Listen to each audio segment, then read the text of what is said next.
सॉनडोंग हमारी धरती की सबसे बड़ी गुफा है।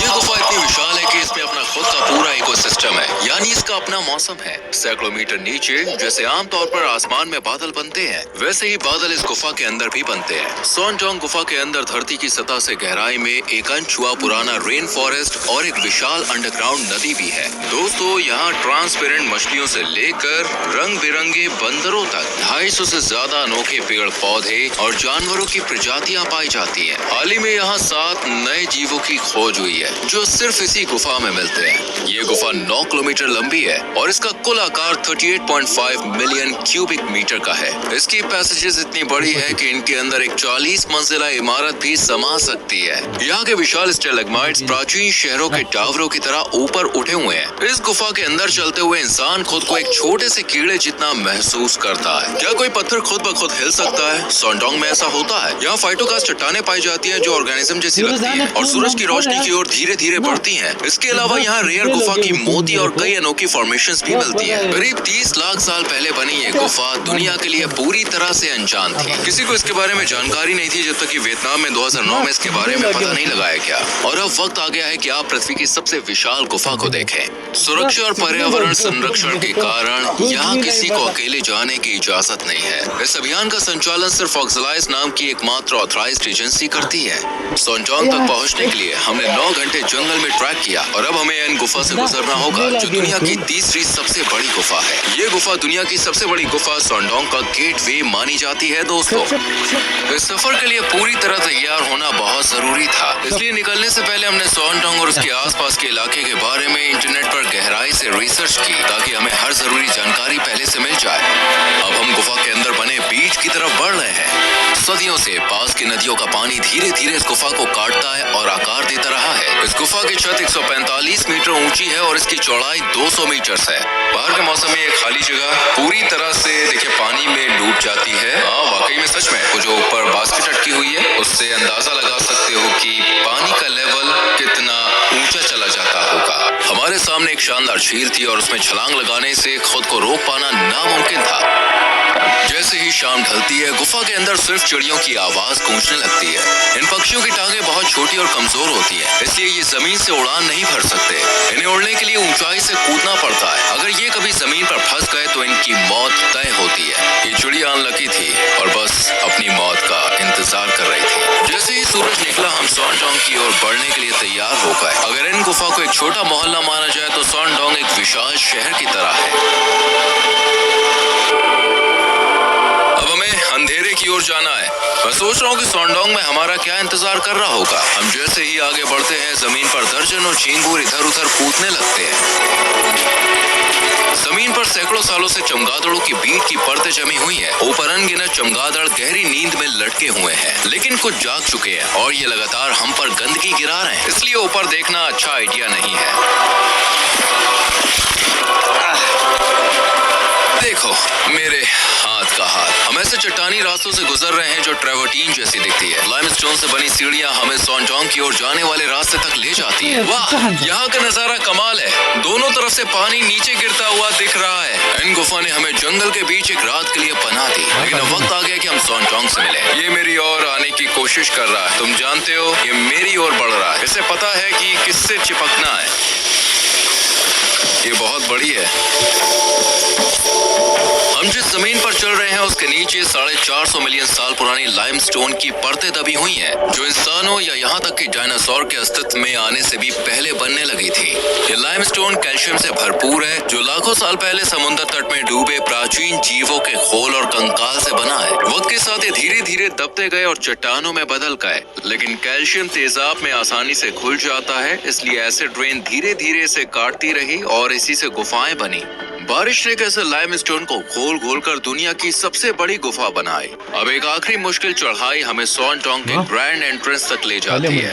जैसे जैसे हम गुफा के अंदर गहराई में जा रहे हैं सभी ने अपने हेडलैम्प्स ऑन कर लिए हैं। अब हम होप एंड विजन पैसेज की ओर जा रहे हैं। ये गुफा 9 किलोमीटर लंबी है और इसमें खोजने के लिए बहुत कुछ है। शायद हम यहाँ कोई नया जीव खोजने वाले पहले लोग बन जाएं। ये रहा सॉनडोंग गुफा का एंट्रेंस। आप देख सकते हो लोग इसके सामने कितने छोटे लग रहे हैं।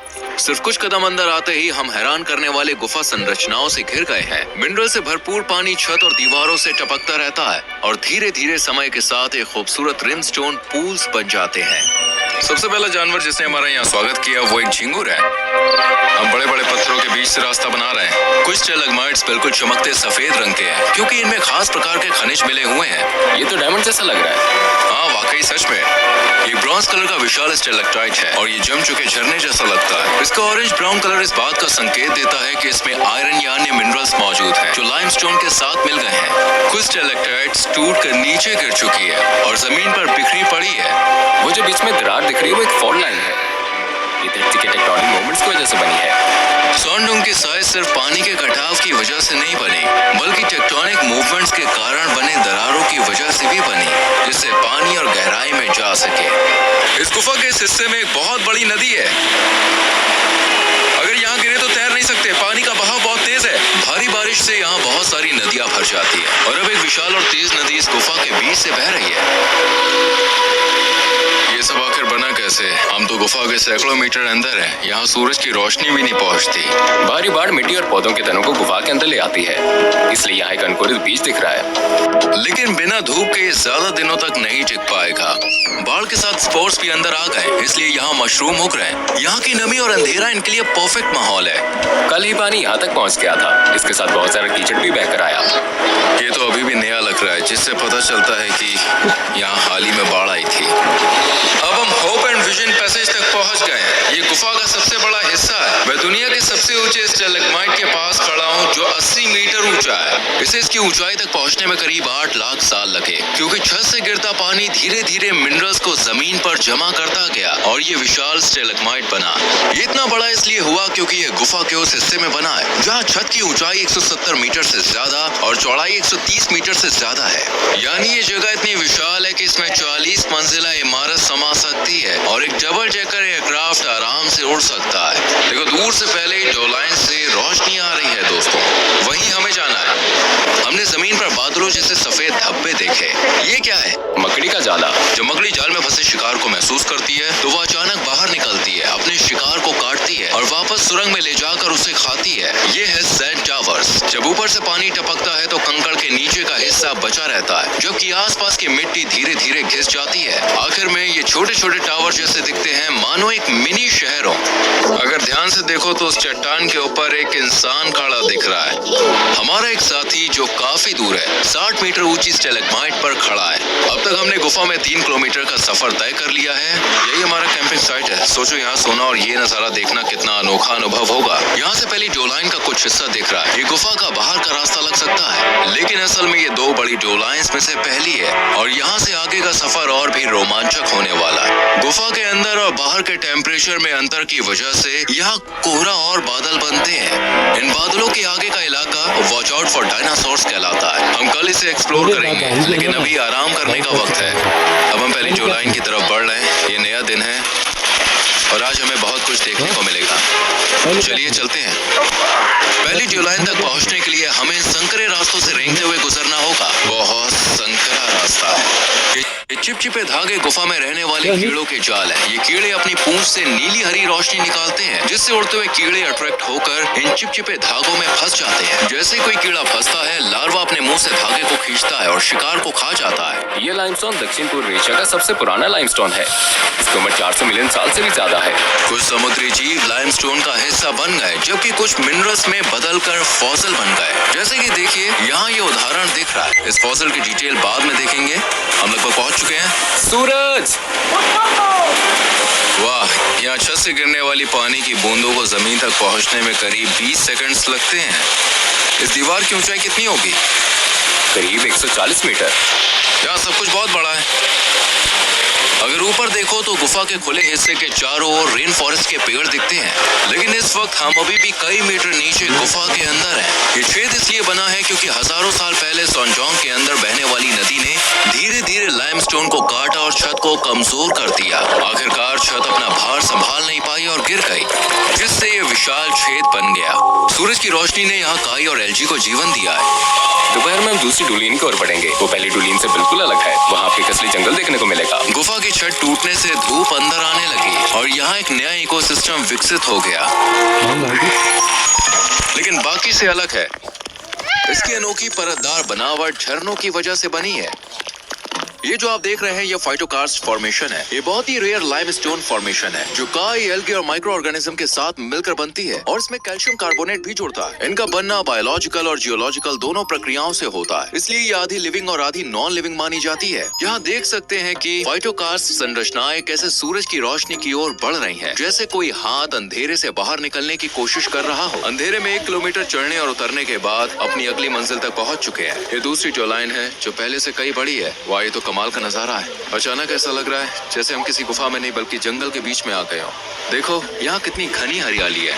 इस हिस्से में गुफा की छत गिर गई क्योंकि यहाँ 2 बड़ी फॉल्ट लाइंस एक दूसरे को क्रॉस कर रही थी। इसी वजह से यहाँ एक जो लाइन बनी जो हमारी मौजूदा स्थिति से 252 मीटर ऊपर है। गुफा की छत टूटने से धूप अंदर आने लगी और यहाँ एक नया इकोसिस्टम विकसित हो गया। कठिन परिस्थितियों के बावजूद पौधों और जानवरों ने यहाँ खुद को ढाल लिया और इस जगह को एक अनोखे अंडरग्राउंड रेन फॉरेस्ट में बदल दिया। जैसे जैसे हम रोशनी की ओर बढ़ते हैं पौधों की ऊंचाई बढ़ती जाती है। यहाँ मिट्टी या रेन फॉरेस्ट बनने के लिए एकदम परफेक्ट जगह है। यहाँ की जमीन का बड़ा हिस्सा चमगादड़ों की बीट से बना है। लाखों सालों से जमा ये बीट अब बहुत उपजाऊ मिट्टी में बदल चुकी है। यहाँ की मिट्टी गहरी और उसमें छोटे छोटे छेद हैं। हर छेद के अंदर एक कीड़ा छुपा है। ये कीड़े अपने अपने छेदों में जाल बिछाकर छोटे जानवरों को पकड़ने के लिए तैयार रहते हैं। ये जंगल बहुत बड़ा है। बायोलॉजिस्ट्स ने यहाँ 200 से ज्यादा पौधों की प्रजातियाँ और करीब 60 जानवरों की प्रजातियाँ खोजी जो इस इलाके में बस गई हैं। देखो पेड़ों पर बंदर बैठे हैं। शायद दुनिया की इकलौती गुफा है जहाँ बंदर रहते हैं। देखिए अधिकतर बंदर जो है वो पेड़ों पर रहना पसंद करते हैं और जो गुफाएं हैं वो उनके लिए सही जगह नहीं होती हैं। लेकिन ये गुफा इतनी अनोखी है कि कुछ प्रजातियों ने इसे अपना घर बना लिया है। हमने एक सेंटीपीड देखा और यहाँ सांप भी रहते हैं। इस जंगल की आवाज सुकून देने वाली है। जब 2009 में खोजकर्ता पहली बार यहाँ आए थे तो उन्हें कुछ पलों के लिए लगा था कि उन्होंने गुफा का एग्जिट ढूंढ लिया है। याद रखें कि हम अभी भी एक गुफा के अंदर हैं। इस गुफा के अंदर अपना रेन फॉरेस्ट है। यहाँ के सभी पेड़ पतले लेकिन बहुत ऊंचे हैं क्योंकि ये ऊपर से आने वाली धूप तक पहुँचने की कोशिश कर रहे हैं। इसी वजह से इनकी चौड़ाई कम होती है लेकिन ऊंचाई ज्यादा होती है। कुछ पेड़ 40 से 50 मीटर तक ऊंचे हो सकते हैं। ये इसलिए होता है क्योंकि पेड़ ऊंचाई को प्राथमिकता देते हैं ताकि धूप को ज्यादा से ज्यादा सोखा जा सके। ये स्नेल का खोल है। हमें बताया गया कि बंदर इन स्नेल्स को पकड़ते हैं, पत्थरों से तोड़ते हैं, फिर खाते हैं। जैसे जैसे हम गुफा में आगे बढ़ रहे हैं हमें रेड शंग डू के मौजूद होने के संकेत दिखने लगे हैं। देखो इतने सारे स्नेल्स हैं। इनमें से ज्यादा टूटे हुए हैं और शायद किसी बंदर ने इन्हें खाया होगा। गुफा इतनी विशाल है कि हम भूल गए कि हम गुफा के अंदर हैं। यही वो जगह है जहां हम आज रात कैंपिंग करने वाले हैं। गुफा में हमारा चौथा और आखिरी दिन है। आज हमें पानी से भरी हुई सुरंग पार करनी है और फिर हम ग्रेट वॉल ऑफ वियतनाम तक पहुंचेंगे। यहाँ की स्टेलेग्माइट देखने में बहुत अच्छे लगते हैं, जैसे किसी मूर्तिकार की बनाई हुई हो। इस कॉलम के चारों ओर पानी से भरा हुआ एक पूल है जिसमें मछलियाँ तैर रही हैं। इन मछलियों की आंखें नहीं होती क्योंकि ये पूरी तरह अंधेरे में रहने के लिए ढल चुकी हैं। इन्हें देखने की जरूरत ही नहीं पड़ी और समय के साथ इनकी दूसरी सेंसेस और तेज हो गई। देखो ये मेरी परछाई या हाथ की हलचल पर कोई रिएक्शन नहीं दे रही। ये कुछ देख ही नहीं सकती। इसी तरह ये झींगुर भी पूरी तरह अंधा है। इसे मैं भी दिखाई नहीं दे रहा। ये रेयर फॉर्मेशंस गुफा के मोती कहलाते हैं। आमतौर पर इनका आकार केवल 1 सेंटीमीटर होता है, लेकिन यहाँ क्योंकि ये बहुत पुराने हैं कुछ मोती टेनिस बॉल जितने बड़े हो गए हैं। देखिए ये असली मूर्तियों की तरह बनते हैं और छोटे से न्यूक्लियस के चारों ओर मिनरल्स की परतें धीरे धीरे जमती रहती हैं। इन्हें पूरी तरह बनने में कुछ 100 साल लगते हैं। जैसे जैसे हम गुफा की ओर गहराई में बढ़ते हैं हमें कुछ अनोखा दिखता है। ये हिरन की हड्डियां हैं जो लगभग 500 साल पुरानी मानी जा रही हैं। अब हमारे सामने आखिरी चुनौती है, एक 80 मीटर ऊंची कर्स्ट वॉल जिसे the great wall of Vietnam कहा जाता है। वहां तक पहुंचने के लिए हमें पहले 600 मीटर लंबे 5 टिंडल पैसेज से गुजरना होगा। ये रास्ता पानी भर चुका है और एक खूबसूरत जेड ग्रीन झील में बदल गया। ये दीवार इतनी ऊंची है कि उसकी चोटी तक रोशनी भी नहीं पहुंचती। दीवार पार करने के बाद हमें 500 मीटर दूर गुफा के बाहर की रोशनी दिखने लगी है। बस हम पहुंच ही गए। हमने दुनिया की सबसे बड़ी गुफा सोनटोंग को एक छोर से दूसरे छोर तक एक्सप्लोर कर लिया है।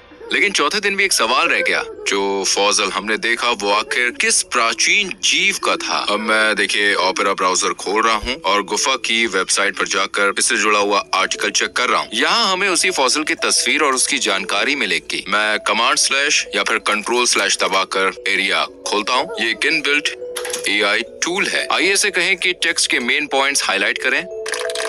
आर्टिकल में 2 अलग अलग कोरल फॉसिल का जिक्र है, लेकिन इसमें यह साफ नहीं किया गया है कि कौन सी इमेज किस जीव की है। लेकिन अच्छी बात यह है कि एरिया में इमेज रिकॉग्निशन फीचर है। मैं इमेज अपलोड करता हूं और फिर पूछता हूं, हाँ ये फॉसिल देखिए टेट्राक्रॉलिया का है। आइए समुद्री जीव के बारे में और जानकारी खोजते हैं। सबसे पहले मैं टैब आइलैंड्स फीचर का इस्तेमाल कर रहा हूं, जिससे अलग अलग टॉपिक्स के टैब को एक साथ ग्रुप कर सकता हूं और स्पेस बचाने के साथ कभी भी एक्सपेंड और कोलैप्स कर सकता हूं। अब मैं ब्राउजर विंडो को स्प्लिट कर रहा हूं ताकि दोनों टेक्स्ट एक साथ देख सकूं। टेट्राकोरालिया, जिसे रुगोसा भी कहा जाता है, लाखों साल पहले ये एक्सटिंक्ट हो चुका था। ये मांसाहारी जीव था। इसके शिकार पकड़ने के लिए टेंटिकल्स होते थे और ये 10 सेंटीमीटर तक बढ़ सकता था। क्योंकि ये अब एक्सटिंक्ट हो चुका है, हम इसकी सही शक्ल नहीं जानते, लेकिन एरिया को इमेज जनरेशन फीचर की मदद से हम इसका पॉसिबल विजुअल बना सकते हैं। ये देखिए टेट्राकोरालिया का जीवित चित्र। ये कॉलोनी में बसे टेंटिकल्स वाले जीव के रूप में दिखाया गया है। वैसे टैब ट्रेसेस फीचर देखिए, ये हाल ही में देखे गए टैब्स को अंडरस्कोर को डार्क करके हाईलाइट कर देता है। जितनी गहरी अंडरलाइन होगी वो टैब उतना ही हाल ही में ओपन किया गया था। ओपेरा के स्मार्ट टूल्स की मदद से हमें पूरा यकीन है कि हमने एक फॉसिल के असली जीव की पहचान कर ली है। ओपेरा ब्राउजर न सिर्फ आपकी ब्राउजिंग को आसान बनाता है, floating music player, customisable themes और कई शानदार फीचर्स के साथ। अभी ओपेरा डाउनलोड करें, लिंक डिस्क्रिप्शन बॉक्स और पिन किए गए कमेंट में दिया गया है, ताकि आप अपने ब्राउजिंग अनुभव को अगले स्तर पर ले जाएं। देखने के लिए धन्यवाद। अगली डॉक्यूमेंट्री में मिलते हैं। रूही चैनेट यहाँ था।